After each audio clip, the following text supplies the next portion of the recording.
Okay, today we're going to try to make something like this. And so what we're going to do is we're going to fold these two strips into something like this. And so this follows a very specific pattern. Now, what I did to make those is I went to a paper shredder and I just, threw a bunch of colored pages in and came up with these strips. Okay, so the first step we have to do is to hold our red, and what we're going to do is we're going to fold over top this yellow, and we're looking for 60-degree angles, and so we're going to think of a 60 and then fold this thing down like that. Okay, we want to be as balanced as we can be. Okay, and so we should end up seeing a lot of triangles. Okay, and so here's a 60, 60, and 60 is what we're looking for. Maybe not 100% perfect. So now we have this, and what we're going to do is we're going to fold the red one over top of the yellow. So we're always trying to go over top in this case. And when we go over top, we'd like to make these two things parallel here. Okay? And so we end up with something like that, kind of like an arrowhead or something. Okay? And so now what we're going to do is we're going to take our yellow guy and put him over top of this red one here, like so. As well, trying to make it parallel with our other red. Okay?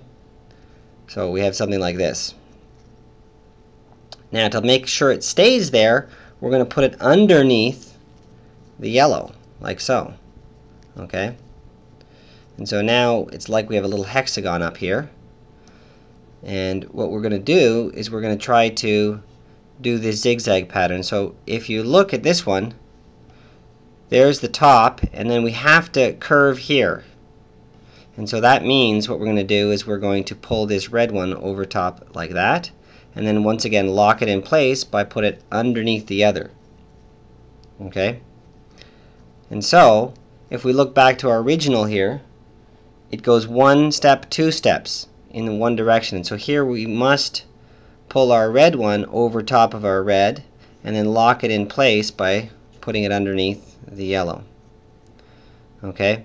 And we bend around here, and so we have to do this here as well. We're going to bend this one over top, like so, and then lock it in place by putting it underneath the yellow. Okay, so now if you look, we've made a nice corner.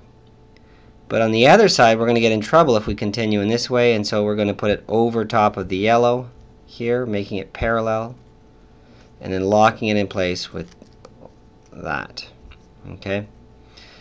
And so now we finally start getting into the yellows, and so this one's over underneath the yellow, and then similarly we have to turn this side over and then under, and then the yellow goes again over and then lock it underneath, and then over and then under. Okay, and now we're back to the reds, over, under, over, under. So we are always trying to, well, in this diagram, trying to go with